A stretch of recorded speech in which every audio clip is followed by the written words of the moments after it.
Vamos chamar Celso Duran, que está ao vivo, direto da região da Garibaldi, para falar sobre violência no trânsito, com uma perita, uma especialista. Por favor, Celso, bom dia. Esses casos são recorrentes, né, Celso? Matar no trânsito por motivos banais.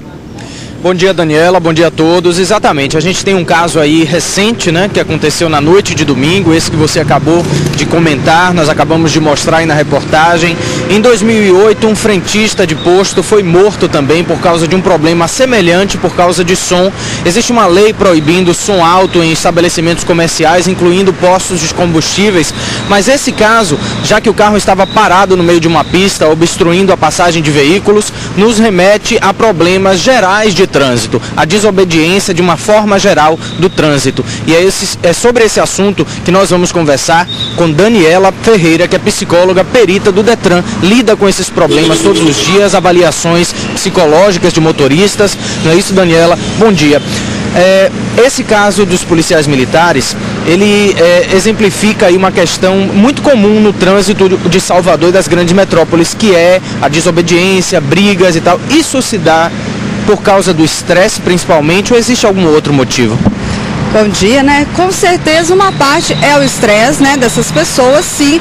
Todas levam essa ansiedade do dia a dia, suas tensões do dia a dia para dentro, né, dos veículos aí, que se torna uma máquina que acaba potencializando, sim, essas questões todas, né? E a gente vê também esse desrespeito, sim, às leis e gera intolerância. As pessoas não gostam que a outra vá lá e diga: você está fazendo errado, você estacionou no lugar errado.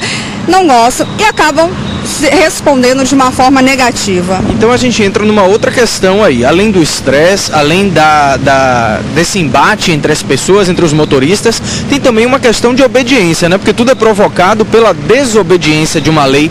Aqui em Salvador existe algum registro disso, assim, em termos de ser muito alta a incidência de ultrapassar sinal vermelho, não respeitar a faixa? É um problema grave no trânsito daqui?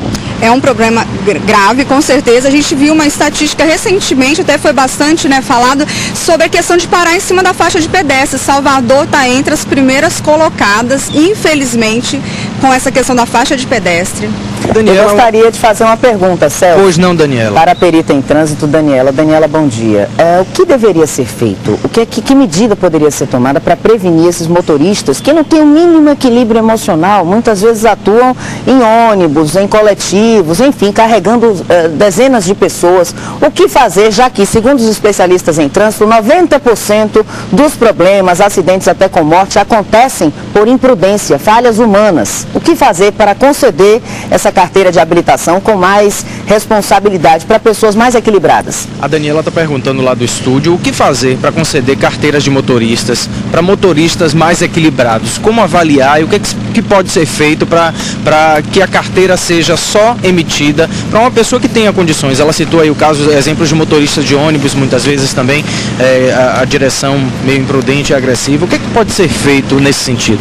Olha, muito já foi melhorado, né? Nossa avaliação já, atualmente, a gente saiu daquela coisa que a gente estava conversando do só psicoteste para ser uma perícia realmente. E a gente precisa que as pessoas se conscientizem, porque muitas das pessoas, às vezes, que estão aí, elas não têm habilitação também. E muitas que têm, chegam lá pra gente querendo tudo a toque de caixa, porque eu já sou motorista, porque eu já trabalho, isso tem que ser como se fosse só uma mera formalidade a ser cumprida. Não é, é uma coisa muito séria. A gente precisa de pessoas com boa atenção, boa inteligência, bom discernimento e todas as cautelas e tudo mais. Ou seja, apesar de todas as leis, todas as regras, é necessário, é um ponto-chave, o autocontrole e o bom senso no trânsito?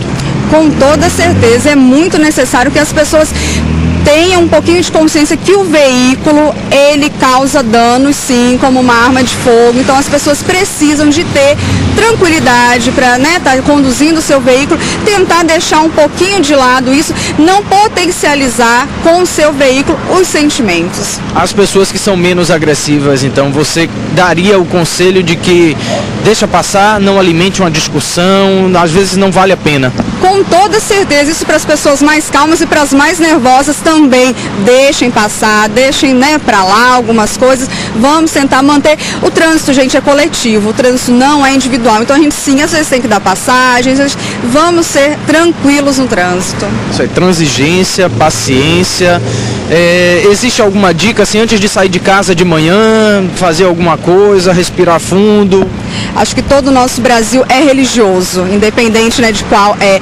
Vamos todo dia fazer a nossa oração de manhã, dar um beijo, um abraço em quem a gente ama, para que não aconteça nada com ela no trânsito e nem com a gente. Pedir por Deus e ter muita paz.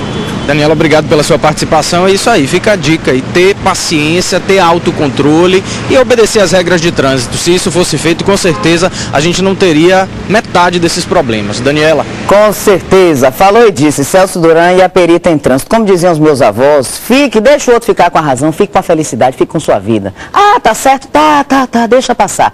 Segundo ponto, cabe a nós, autonomia, é o que ela está dizendo. Não adianta esperar só que pela repressão a gente mude de comportamento. Essencialmente, cada um tem que fazer a sua parte.